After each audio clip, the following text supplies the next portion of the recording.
This is the first B in the BBBE diet program. Okay, we continue with our BBBE explanations.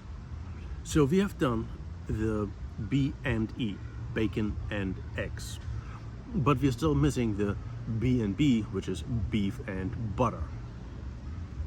And for the beef and butter, I have scored, I was very lucky, T-bone steaks at my local supermarket at $6.99 a pound. I think what's the regular price? $15.99 a pound. So I saved more than 50% on that. Actually, I bought 3 of them. Yeah, it's gonna be steak time.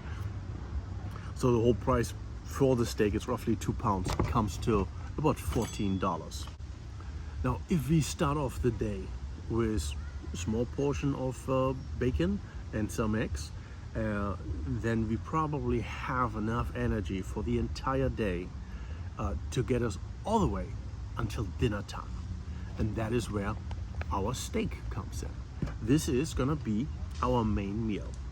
In your research for the carnivore diet, you will find many times that people say they eat 2 to 3 pounds of meat in a day. And at first, that sounds excessive. There's an award show going on the other side. I'm not sure if it's a school or fire department or some other kind of thing. They're having a mighty good time, but it's loud.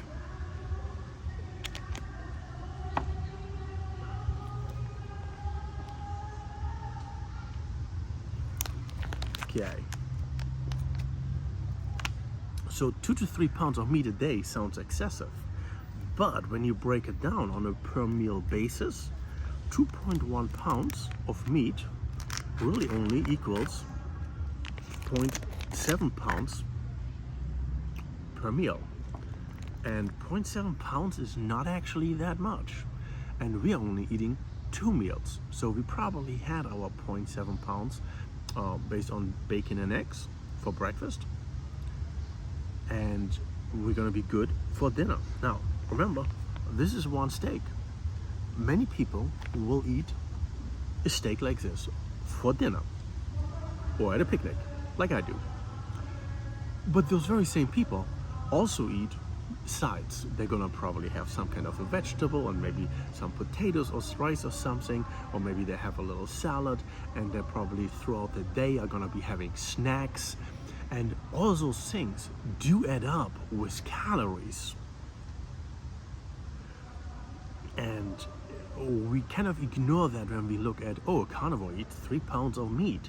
Yeah, spaced over just 2 simple meals, no snacking all day long, because we don't need snacking all day long. We don't need snacking at all.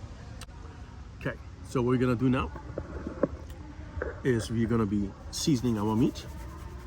Basic seasonings, salt, and we can put some pepper on here already. We like it nicely seasoned on both sides. Oh, before I continue with the pepper, let me show you the meat. Look at it. This is important for carnivore, right? We don't eat lean meat. We have a nice fat cap right over here on this side. There's fat over here, here, there. And then we also have, now this part depends really more on the quality of meat. The higher the quality, the more what we call marbling, which is the fat that's inside of the actual muscle.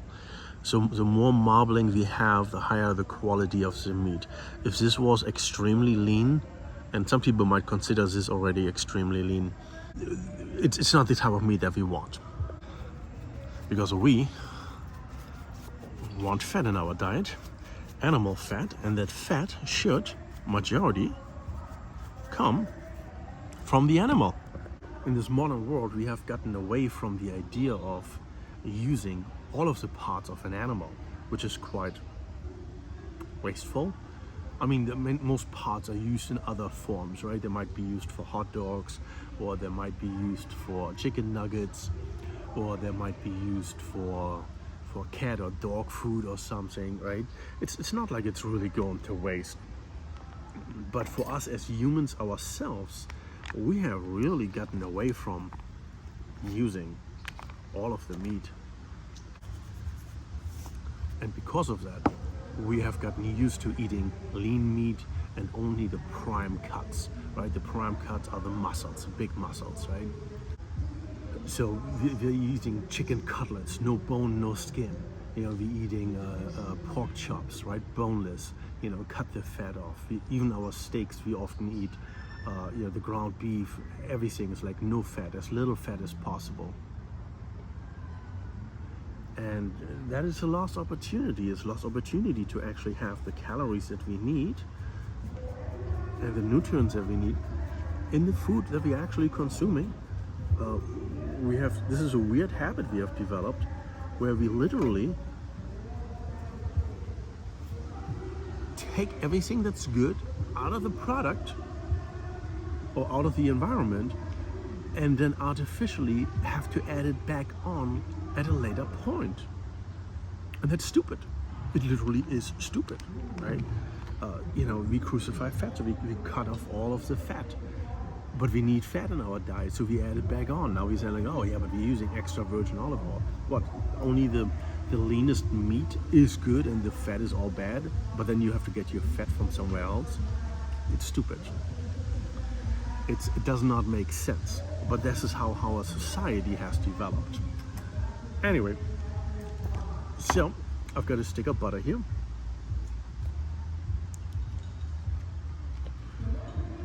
For our steak, we're going to be using a 1/4 stick. The best way to, besides that there's markings on here, the best way to mark a 1/4 of a whole is to just cut it in half, which is easy to see, and then cut it in half one more time. Now we have a 1/4. If you only needed an 1/8, now you can cut that into halves as well. Now you have 1, 2, 3, 4 pieces out of a half. 8. Life is easy.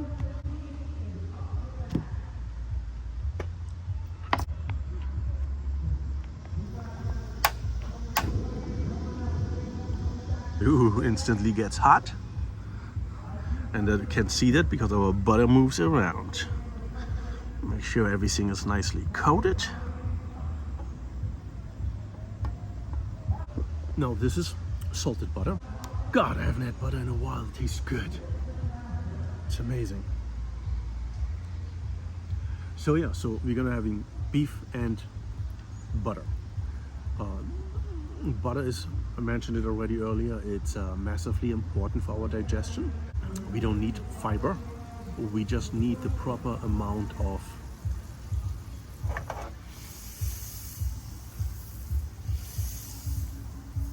animal fats in our diet. If we have enough animal fat, our digestion is going to be just fine. Butter is also super delicious, and ironically it's also a byproduct of the very animal that we're trying to eat over here.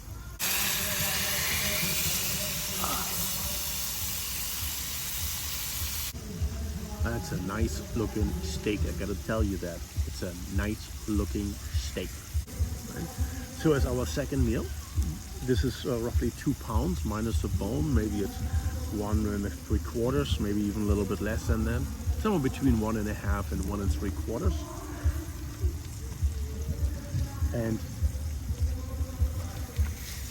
in most cases that absolutely should be enough, right? Like I said, normal people eat a steak like this for dinner and they're still eating sides.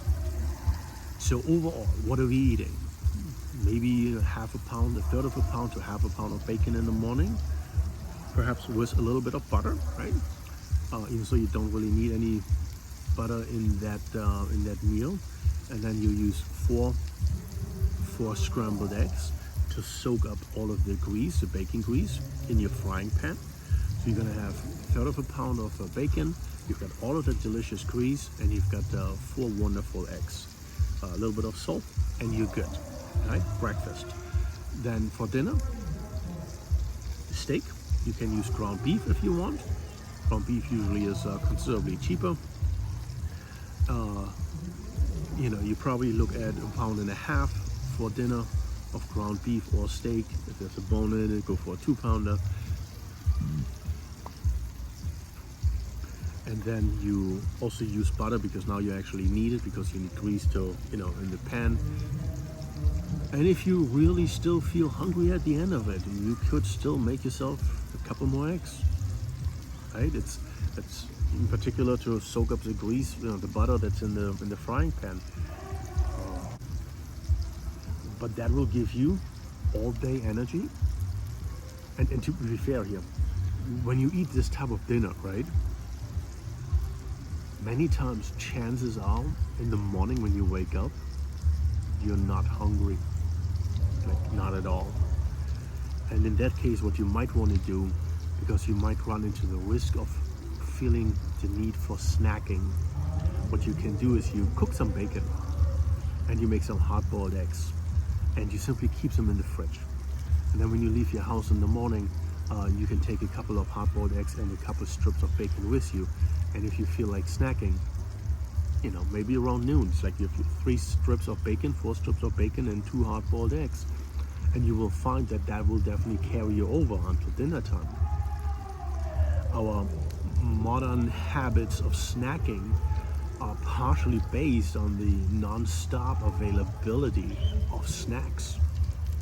If you want to protect yourself from snacking, you need have a good meal that satisfies you, and then you need to have snacks at the ready that are healthy for you, right? How many times do you see it in real life and in movies and shows where someone, often the man or the child, opens a fridge and says, "There's nothing to eat in here," and the fridge is packed to the brim. What they really mean is there's nothing really desirable that is already prepared. When you want to snack, you're not looking to cook something. You want to go in, grab it, eat it, done.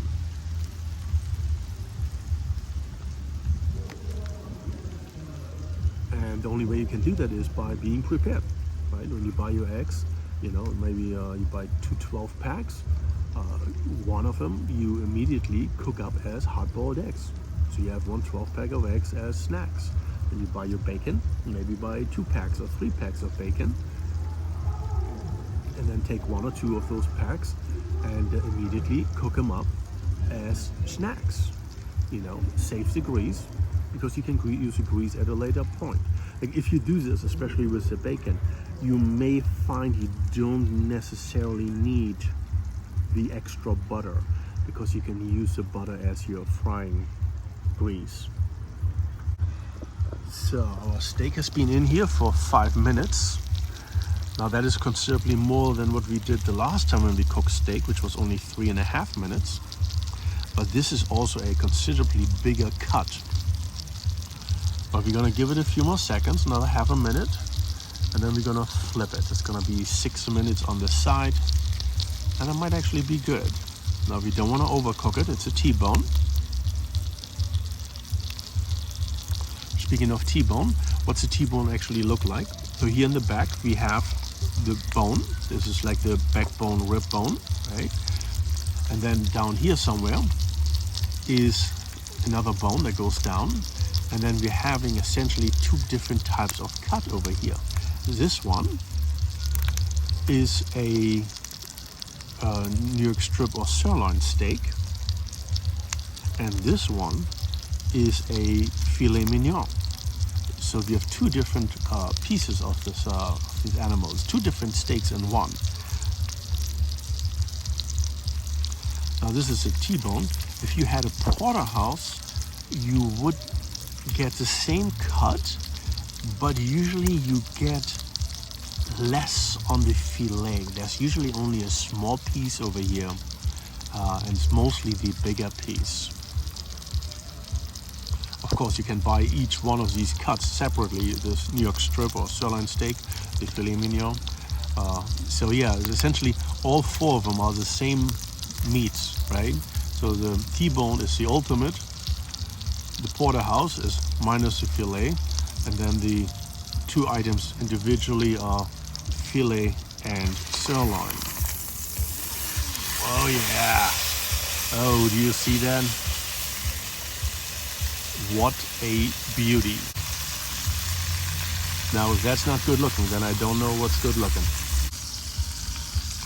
Now, one additional thing we have here on our T-bone is this side over here has a bit of a fat cap.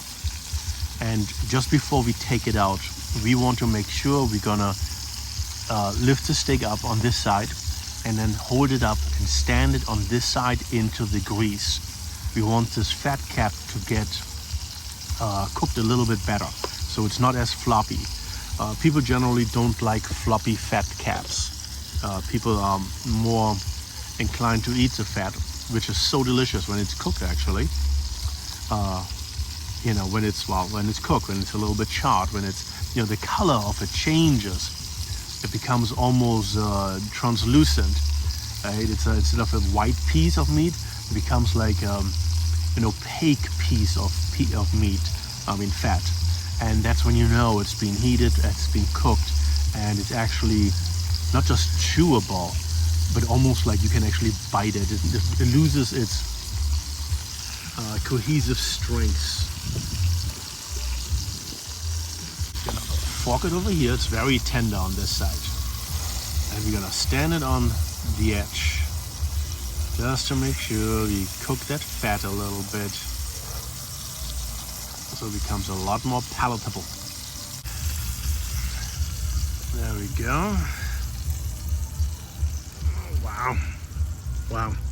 This hardly even fits onto the little plate that I have over here. Look at that. This is our delicious T-bone steak. And now what we can do, besides turn this off, now we can pour the grease over it. Hold on, let me get a napkin first, so we can wipe the edge of the frying pan immediately.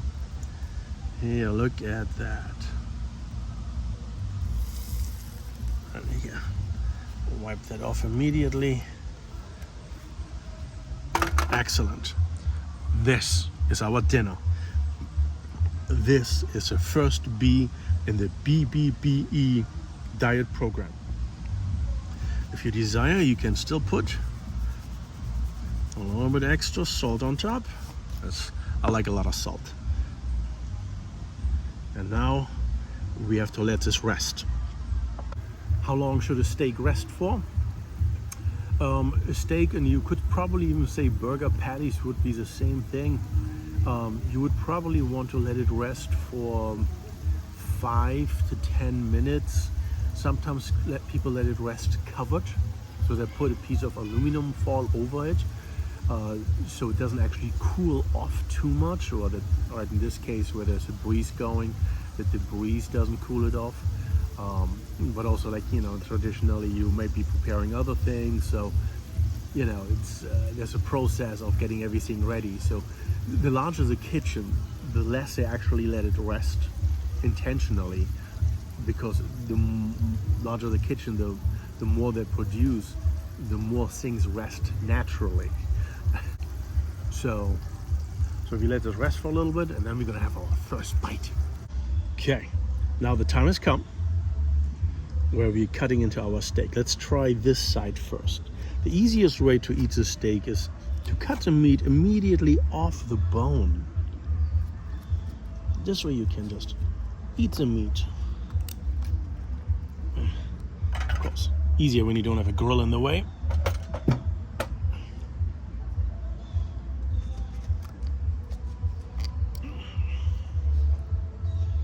Right, oopsie. A little bit of cartilage. There we go. And this is the filet part. Super soft and tender. Yeah, let's get it. You can see already how easy it cuts.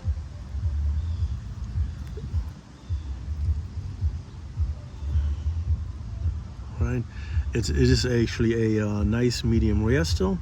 There's, you know, some brown here and here, and then the middle part is all medium rare. Nice. So soft and tender. Now when it comes to marbling, this piece is going to have very little marbling. The majority of it's going to be on this side. We're gonna do the same thing over here. Cut it right off the bone.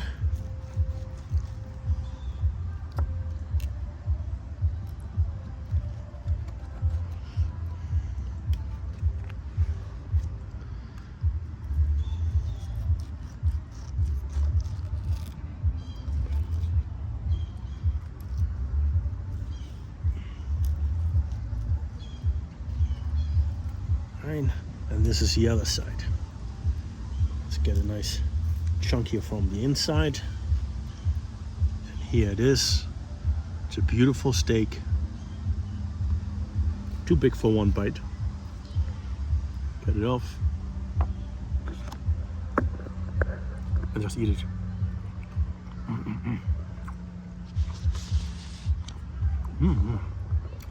It's good.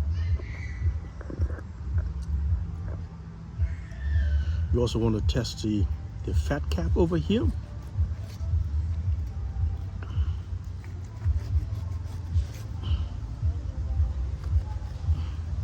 Right, so here we have got all this delicious fat on the side. The render squeezes out nicely in your mouth.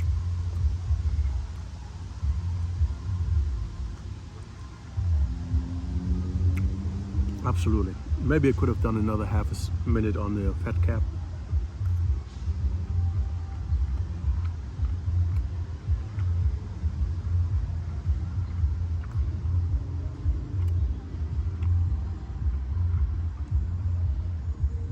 Wow. Oh, this is so delicious. This is unbelievable. Some people like to sear the fat cap before they really put the steak on the grill.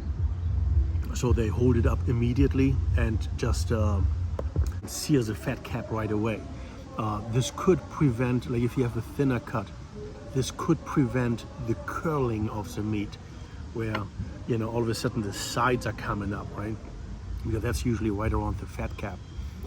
You know, where the meat gets cooked, but the fat is actually lifted off the flame and now no longer gets cooked, and you know, it just curls up. It's weird, it's stupid, looks weird. Of course, if you cook over fire, you can avoid that too, because then, you know, the flames are gonna come up anyway. But I'm gonna turn you off because I want to enjoy this. This is BBBE, beef, bacon, butter, and eggs. It's the ultimate way of eating the carnivore diet. When are you starting your journey?